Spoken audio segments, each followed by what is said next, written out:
Greetings, fellow Earthlings. Welcome to another episode of And Another Thing with Dave. Seeking the truth, exposing the lies. Remember, together, we are unstoppable.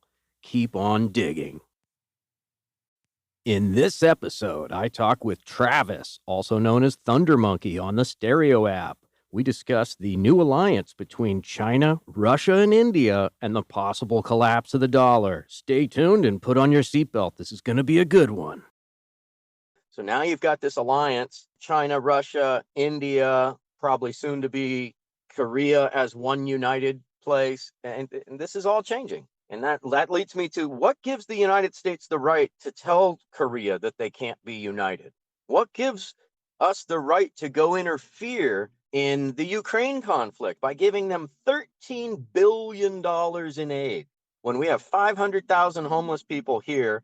The average American can't afford a $400 emergency and is like, 2 or 3 paychecks away from homelessness. We're in a huge economic crisis here, but we've just had our blinders on and our earplugs in and just, waving flags. That's not going to work for much longer. Back to you, Jack. Yeah, I wanted to touch on what you said about the supply chain and the cost of things going through the roof. I kind of grew up all around farmland. I was born and raised, spent the first 20 to 30 years of my life in Lancaster, Pennsylvania, also known as Amish country. I've been surrounded by that my whole entire life. You can't get fertilizer on there, you're in deep trouble. And one of the main factors, if you're going to do just all natural organic, the way some farmers do, is cow manure. So I bring that up for 2 reasons. Number one, the largest world supplier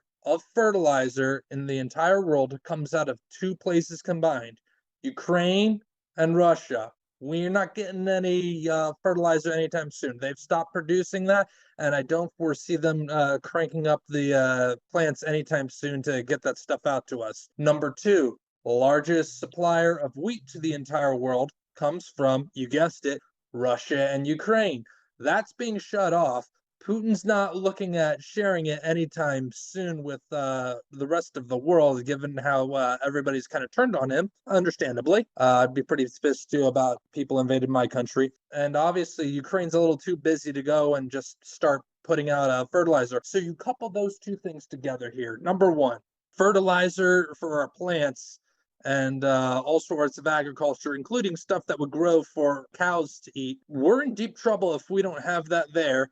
And a lot of people are starting to see that. And on top of that, you also have wheat being a massive feed for animals. Animals help produce manure. Manure is a huge component in fertilizer. You couple those things together, and then farmers have to consider, okay, maybe I need to cut back on certain livestock, send a couple of cows out earlier to the slaughter than what would normally happen. So now you have also less fertilizer coming in, but you have less food for the beef to be coming through. All that stuff together, prices increasing. On top of that, we have the technology to preserve our food. It's not that hard. If we have a season where we have access, we have multiple different ways of storing stuff together, whether it be massive can, Mylar bags, freezing things, when it can be done on massive scale levels. The government does not allow us to do that. Most people don't know that, but if you, as a farmer, that being your main source of income, farming only, you've got a lot of stuff to contend with the government. And if you go and you try and say for like cherries, they're very persnickety as far as conditions for them to be able to be ripe and to be plentiful throughout the year. It's very hard to get a perfect year for those. You have a year where you have an abundance of cherries, or you have an abundance of wheat, or abundance of rice.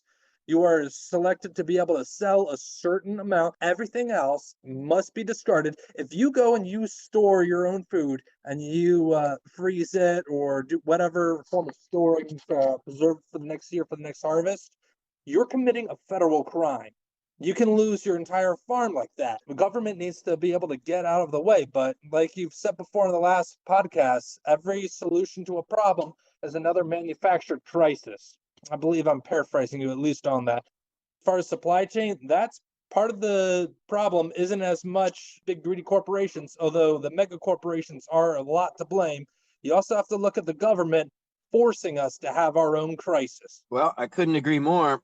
Part of what I believe is that the corporations now control our government. So I think it's one and the same. I think we're totally agreeing, but just from different sides of the same coin, maybe. Touching on what you were saying, going back a little bit, yeah, you can't say the N word that ends with an I because you'll get banned. I did a talk on Ukraine and I was banned from all social media. And then all of a sudden, when I took that talk down, I was able to post again. I was able to access Stereo. Stereo had no idea what was happening. So this was a banning above Stereo. Some entity in Stereo had no idea what was going on with my account. They've never been able to tell me. They've escalated my case 3 times, still can't tell me. I still can't access mobile data.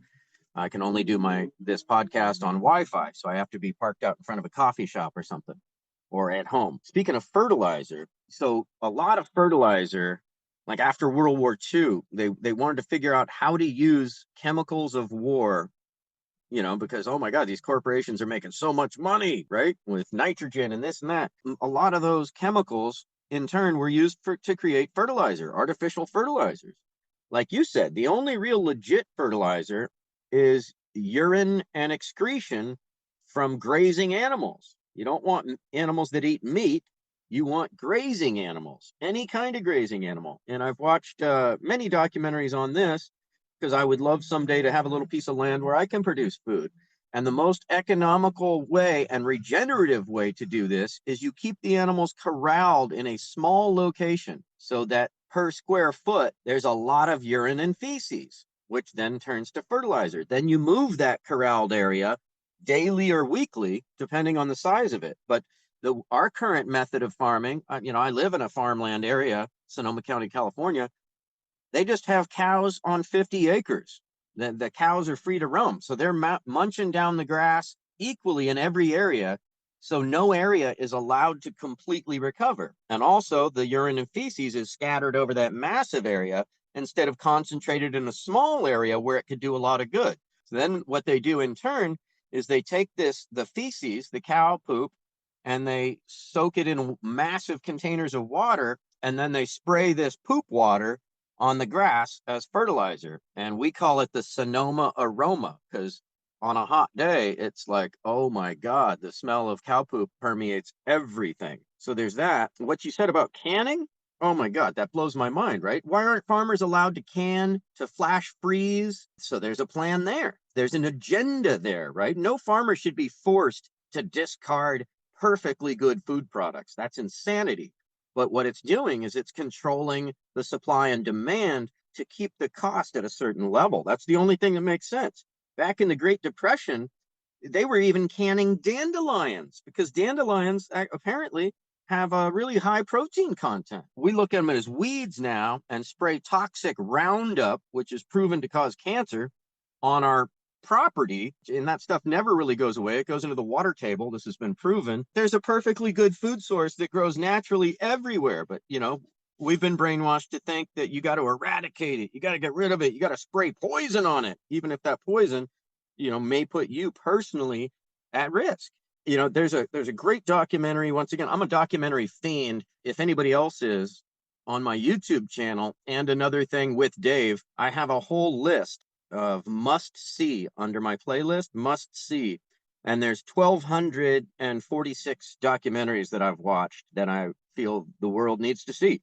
One of them is The World According to Monsanto's. They've had a concerted effort over the decades to consolidate farming, to mandate that farmers buy their seed.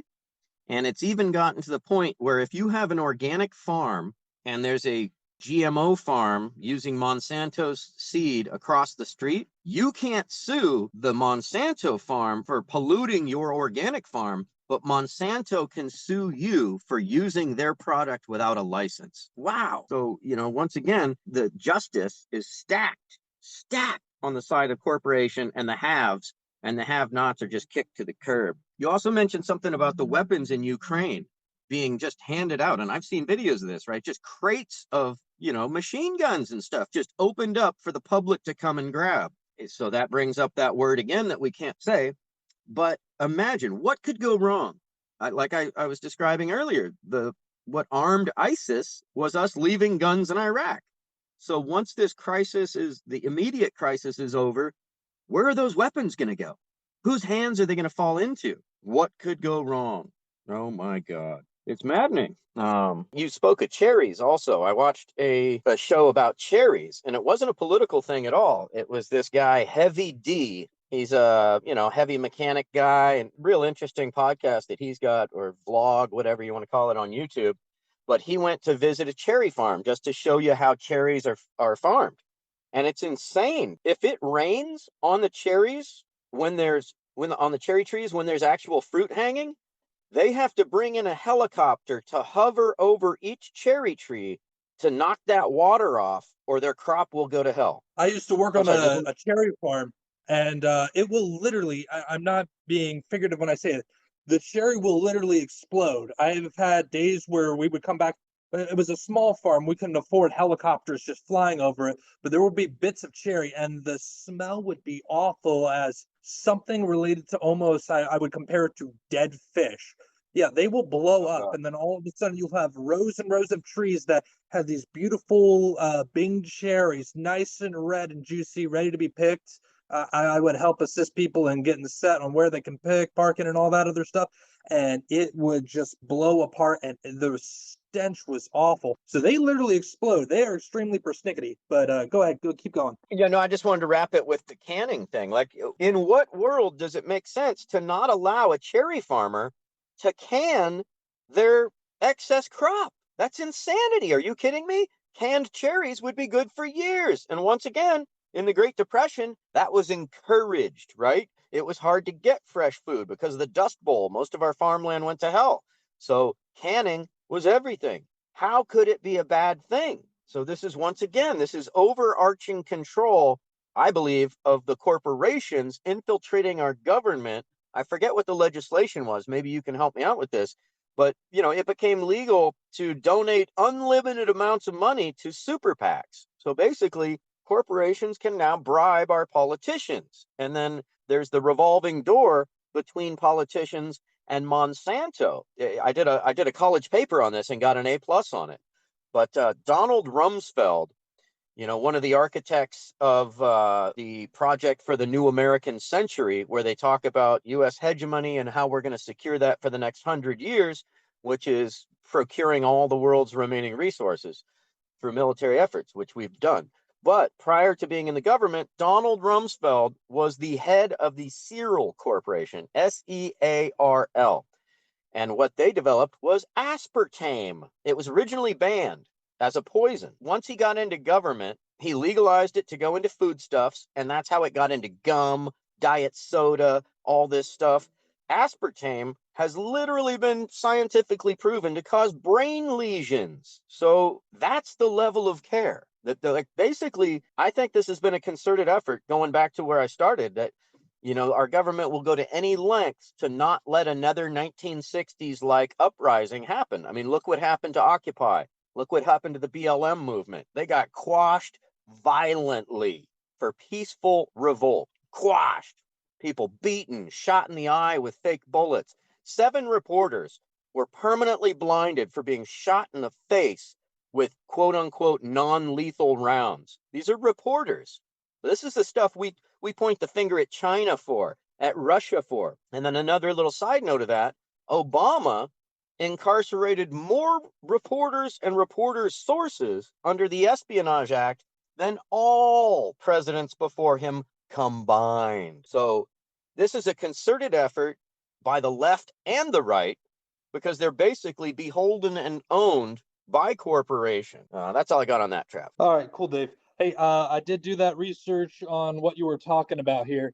And we actually just passed the 10-year anniversary. I just read up on it fast I can. You can thank that ruling to Citizens United. It was court case Citizens United versus Federal Election Commission. You won't believe what I'm about to tell you here. This is about Anthony Kennedy. In the court's opinion, Justice Anthony Kennedy wrote that limiting, quote, independent political spending, quote, from corporations and other groups violates the First Amendment right to free speech.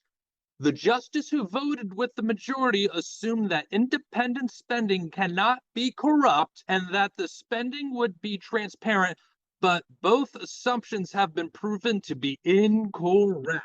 Wow. Right. So, And yeah, that brings to mind the ruling that corporations are people and have all the rights of a person. But a corporation doesn't live in a community. So they don't care about the good or the betterment of that community, right? Yeah, and you run into that problem when you consider that globalization has happened.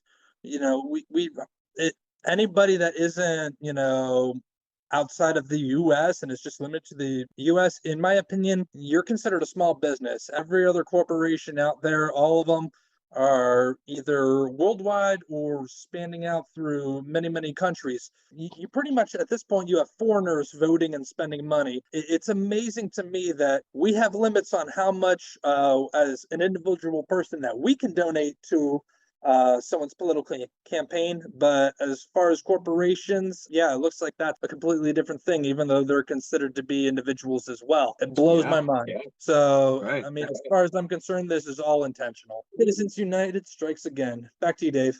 That brings to mind the Hunter Biden laptop issue, right? It was the news, the lamestream media, as I like to call it, was trying to debunk that there was any truth to that. Well, it's come out that it was absolutely true. And now the details are coming out on how he was in collusion with foreign governments, which is a crime. But what's going to happen there? Do you think he's going to do any time? Probably not. Nepotism and corporate control, it's just unbelievable.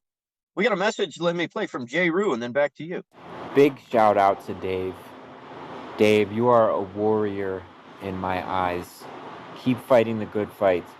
Shout out to Travis, dropping some gems as well. Yeah, loving it, guys. Keep up the good work.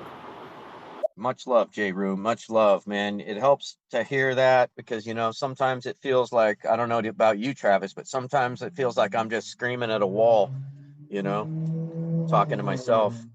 And then when I meet somebody like you, it's really soul feeding. It gives me the wind in my sails to keep going because I can't tell you how many times I've just thrown my hands up in the air of like, man, I'm having no effect. What good is it to talk about it? Well, what good it does me is it gets it out.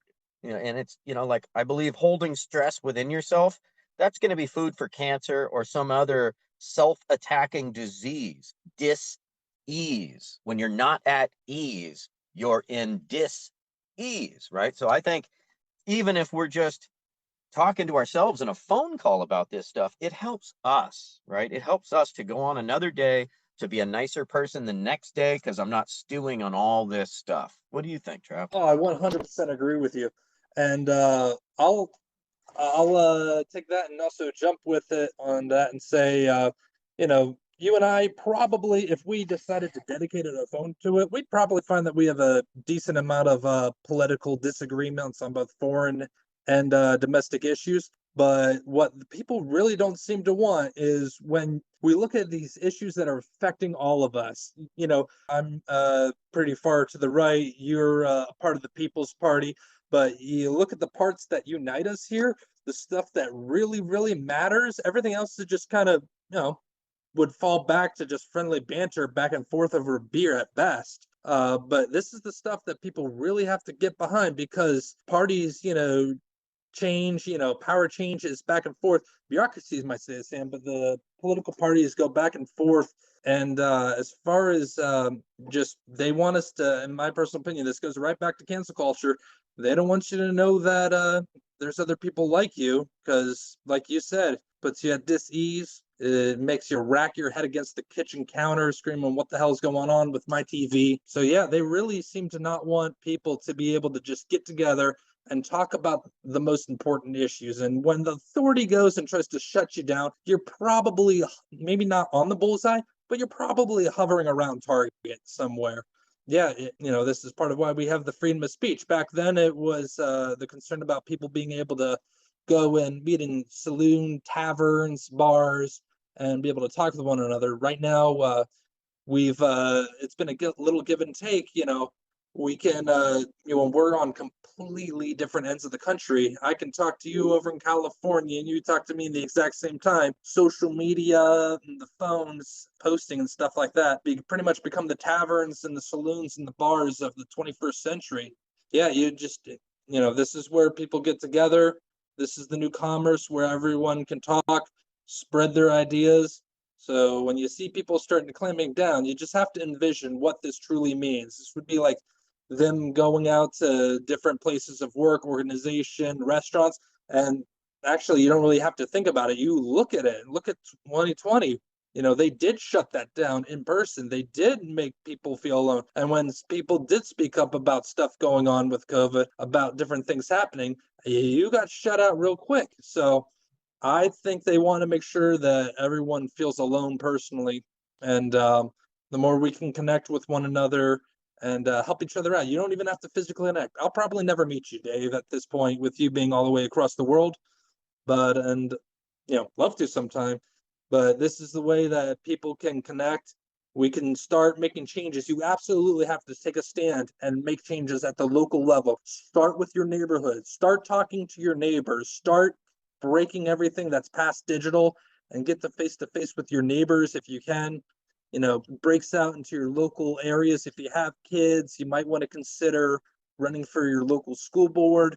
Start talking about things that are happening with your kids, the education that they're getting, because they're the future at this point. And then you branch out more into counties, state, and then we go into national eventually. But this is where that all happens, is local. And the nice thing is we can all get on the same page for our locals, this new technology. But we got to fight to be able to have this talk going. I know that's not really anything that was mentioned in our conversation talk, but just felt like putting that out there after what you said. Back to you, Dave. Absolutely. That's an umbrella that encompasses everything that we've been talking about. And I couldn't agree more.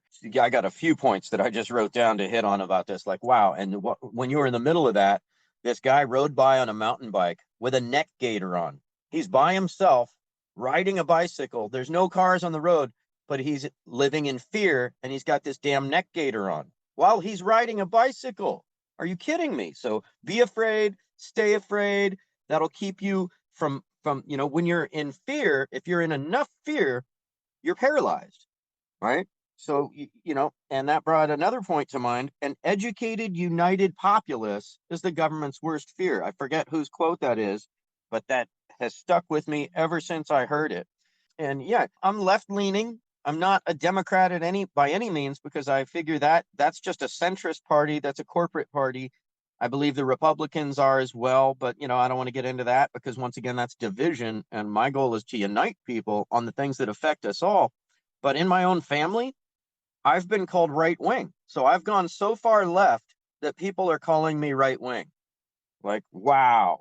And those are people that are buying the lamestream media narrative. I recently watched a program, The Film Archive on YouTube. It's historical stuff. And there was an ex-CIA guy on there. And he was talking about his personal experience in the CIA over 20 years. He said 75% of what the CIA does is propaganda and misinformation to guide public thinking. He also went so far as to say the CIA has a role in editing or writing Hollywood scripts, even for blockbuster movies.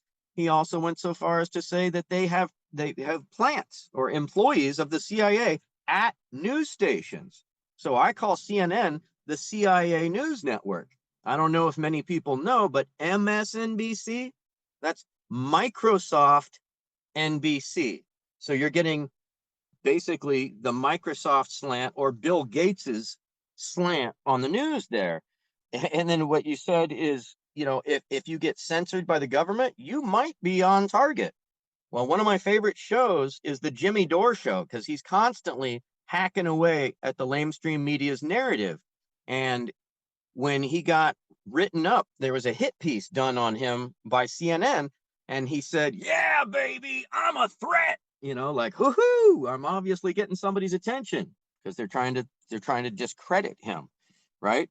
And that leads me to the isolation shutting down restaurants and bars. Originally, they weren't even allowed to do outside dining, right? A hair salon couldn't even have one person at a time, even if you signed a waiver. Like, are you kidding me? We're enacting things that we point the finger at authoritarian governments for. You should be able to sign a release and be like, yes, I want to get my hair cut. I'll enter at my own risk, right? But no, we weren't able to do that. Restaurants, bars, everything except liquor stores and grocery stores were shut down. Riddle me this. Liquor stores left open. Oh, why? Because you could just go home and drink yourself silly. Then you're not going to be thinking too much. You're definitely not going to take proactive measures. And you've been eliminated from the discourse at that point. And that brings me to be afraid, stay afraid. We'll tell you what to do. The government's your daddy. They're there to love you and protect you. I don't believe any of that. They just want us to be afraid, stay afraid. The examples of this are, with the COVID mandate and shutdown, they didn't tell you what to do to be healthy. They never once did the lamestream media say, take a bunch of zinc, increase your vitamin D, increase your vitamin C, eat onions, eat garlic. I never heard that once, right? And then you got back to the Iraq invasion, or 9/11, excuse me. It's code yellow, it's code orange, it's code red. Were we ever told what to do if it's code yellow? No, just be afraid, stay afraid. Don't think for yourself. And that leads me to deaths of despair. You can look this up on YouTube. Deaths of despair are the leading cause of death now for white middle-aged men in the United States. And what this is suicide due to depression, death due to alcoholism and drug overdose, which leads right to depression and feeling helpless. So this has manifested itself in these ways. And now, for the first time in our country's history, the life expectancy has gone down, right? So this is insanity. And once again, all these things, if you look at them individually, it's like, that seems kind of extreme. That seems kind of extreme. But then if you're curious enough to go down the rabbit hole, do a little research online on YouTube, it's all out there. And once you pull back the lens, you can start connecting these dots, and you don't just see a bunch of random stars. Now you see a constellation. 100% agree with you on that. I don't know if you've seen the movie with Chris Hemsworth and that one guy from that Nickelodeon show, Drake and Josh. Josh, I think his last name is Bell. But they had done a remake of New Dawn. Now, if you're familiar with the book or the original, the premise of the story was originally China has invaded, and it's all about pretty much a foreign army occupying, and now these kids have to band together and fight back. That was not approved because we at that point were trying to stoke extra relations with China. It was frowned upon to be against China.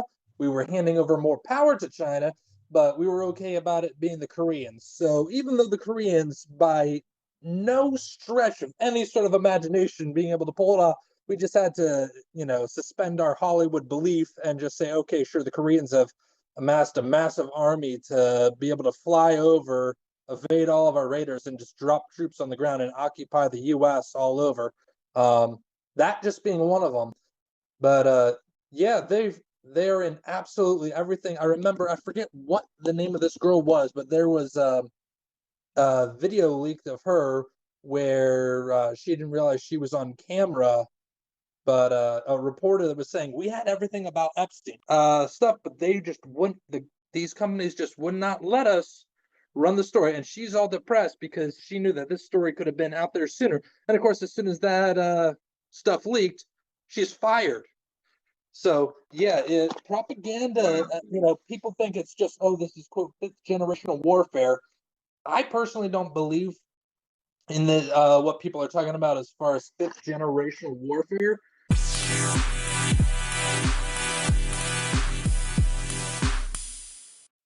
Thank you for tuning in to another episode of And Another Thing with Dave. If you're digging what I'm doing, picking up what I'm throwing down, please do share with friends and on social media. Until next time, keep on digging for the truth.